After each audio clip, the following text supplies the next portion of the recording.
Salam jumpa sahabat Verbum Domini yang terkasih.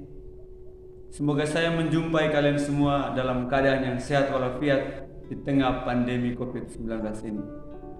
Kita bersyukur bahwa sedikit demi sedikit wabah ini boleh berlalu dan kita mulai dengan aktivitas kita dengan lebih baik dari waktu-waktu yang sebelumnya. Tetapi kita tetap terus waspada, tetap terus mendoakan pemulihan dunia kita yang utuh dari wabah virus corona ini. Sahabat Verbum Domini yang terkasih, sabda Allah yang menemani ziarah hidup kita hari ini sungguh menarik, yang mengisahkan kepada kita tentang pemanggilan ke-12 Rasul dan penyembuhan banyak orang yang dilakukan oleh Yesus. Mari, sebelum merenungkannya dan mendalami lebih jauh sabda Allah, kita terlebih dahulu mendengarkan sabdanya sendiri. Pembacaan dari Injil Lukas. Pada waktu itu, pergilah Yesus ke bukit untuk berdoa, dan semalam-malaman ia berdoa kepada Allah. Ketika hari siang, ia memanggil murid-muridnya kepadanya, lalu memilih dari antara mereka 12 orang yang disebutnya Rasul. Simon yang juga diberinya nama Petrus, dan Andreas saudara Simon, Yakobus dan Yohanes, Filipus dan Bartolomeus, Matius dan Thomas, Yakobus anak Alfeus, dan Simon yang disebut orang Zelot, Yudas anak Yakobus, dan Yudas Iskariot yang kemudian menjadi pengkhianat. Lalu ia turun dengan mereka dan berhenti pada satu tempat yang datar. Di situ berkumpul sejumlah besar dari murid-muridnya dan banyak orang lain yang datang dari seluruh Yudea dan dari Yerusalem dan dari daerah pantai Tirus dan Sidon. Mereka datang untuk mendengarkan dia dan untuk disembuhkan dari penyakit mereka. Juga mereka yang dirasuk oleh roh-roh jahat beroleh kesembuhan. Dan semua orang banyak itu berusaha menjamah dia, karena ada kuasa yang keluar daripadanya, dan semua orang itu disembuhkannya. Demikianlah sabda Tuhan. Terpujilah Kristus.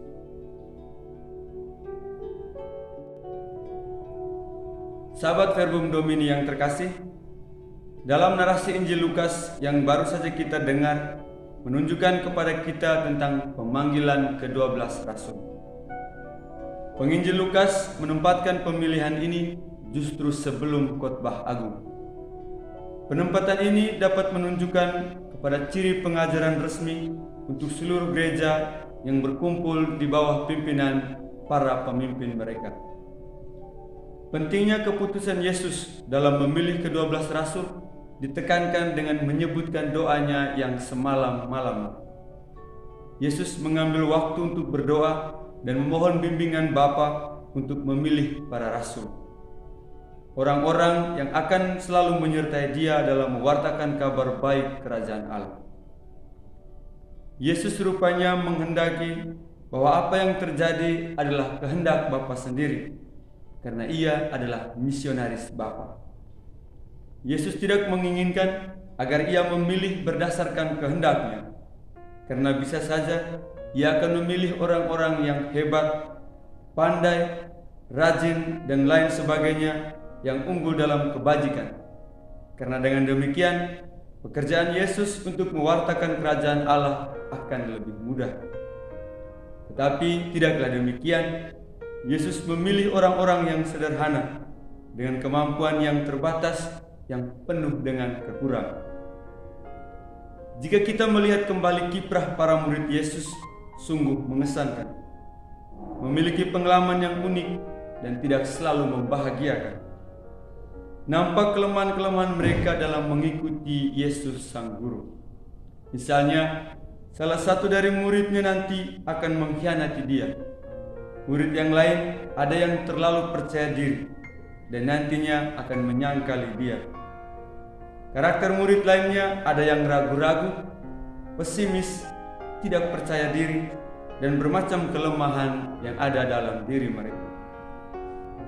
Dari hal-hal ini, kita dapat lihat bahwa Yesus bisa saja bermaksud supaya orang melihat hanya kekuatan Allah saja yang menjadi kunci keberhasilan. Yesus mau menunjukkan kepada kita bahwa yang perlu kalian andalkan dalam hidupmu adalah Allah sendiri, bukan kekuatan kalian sebagai manusia. Yesus memanggil para rasul dengan segala keterbatasan mereka agar dalam tugas dan perutusan mereka hanya boleh mengandalkan Allah sebagai sumber kekuatan misi dan panggilan. Hari ini juga bersama gereja sejagat kita merayakan pesta Santo Simon dan Yudas Rasul. Siapakah kedua rasul ini? Simon yang dikenal dengan sebutan Simon Zelot adalah seorang yang mempunyai gelora dan semangat yang tinggi dalam memperjuangkan pembebasan dari penjajahan Romawi. Pada akhirnya, gelora itu lambat laun berubah menjadi gelora dan semangat untuk memahami Yesus dan ajarannya. Sedangkan Yudas Tadeus adalah kerabat laki-laki Yesus yang terpikat oleh kuasa dan pesona Yesus saudaranya dalam mengajar dan melakukan mukjizat. Menariknya, keduanya berani mengubur ambisi pribadi mereka dan menjadi pengikut Yesus.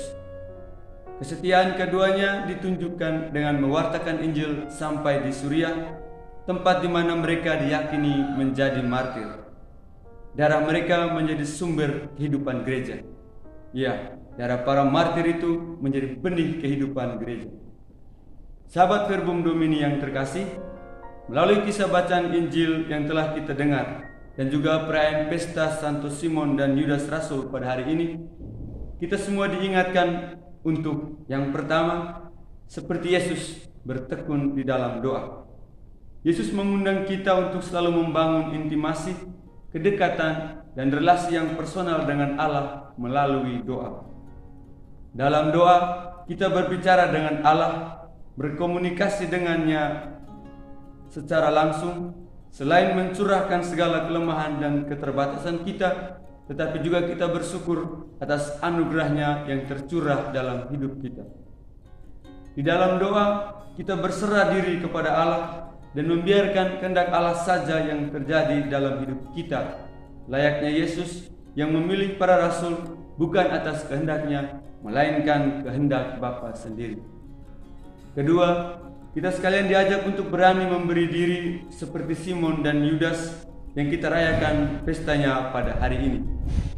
Mereka meninggalkan segala ambisi dan ego mereka akan hal-hal yang sifatnya senang semata, kemudian mengikuti Yesus, mewartakan kabar baik kerajaan Allah, pergi ke seluruh dunia, memberitakan kebaikan, kemaharahiman, kemurahan hati Allah kepada semua orang, agar Allah itu semakin dikenal, dicintai, dilayani, dan dimuliakan oleh semua makhluk.